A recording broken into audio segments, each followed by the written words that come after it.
城市中的细条巷仔内，街路虽然看起来朴实，边仔却有济济现代化建筑。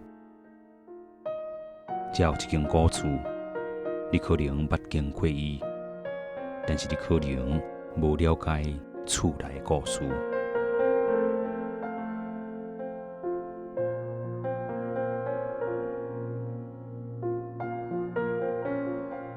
这间台南市新隆街顶的古厝，一捌见证过去府城的繁华。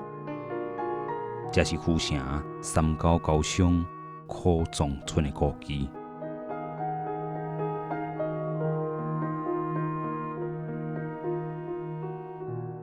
苦庄村又名苦曲秋，字孝修。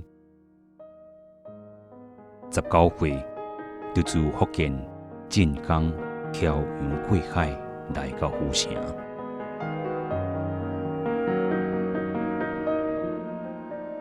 伊来到台湾就地定居了后，找到一份头路。伊伫北市街的经商行做杂车仔工，因为做事认真，苦庄村就一个小小的杂车仔工。予头家提拔，升起来管理小务。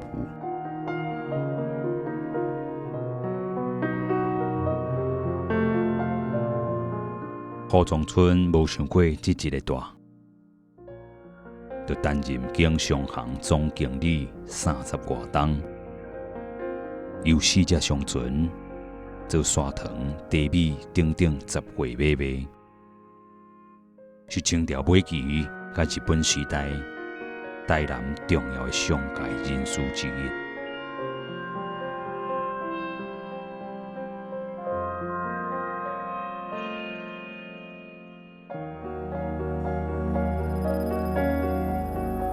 这间古厝属于清代家屋布局，有前厅、天井、甲后厝，厝内天井。另外，阁装半平井，方便生活饮用，甲欠做功能。这个200年的古井，伊看见世纪繁华甲稀微。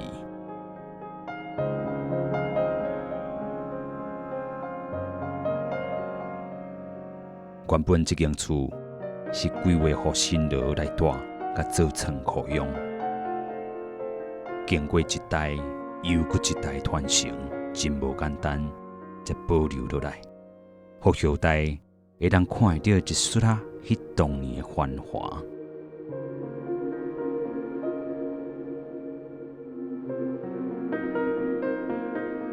苦庄村毋是干那会晓趁钱，伊阁真有道义。就算头家过身了后，伊嘛亲手。牵甲头家囝儿逝世，管理上好的大细项代志，已经加发挥生理人的影响力，投入心力，伫济济社会公益顶面。虽然真侪人拢已经袂记得这个人物，后代子孙对苦庄村的记忆嘛真少，但是这个人。捌伫这间厝留下济济传奇。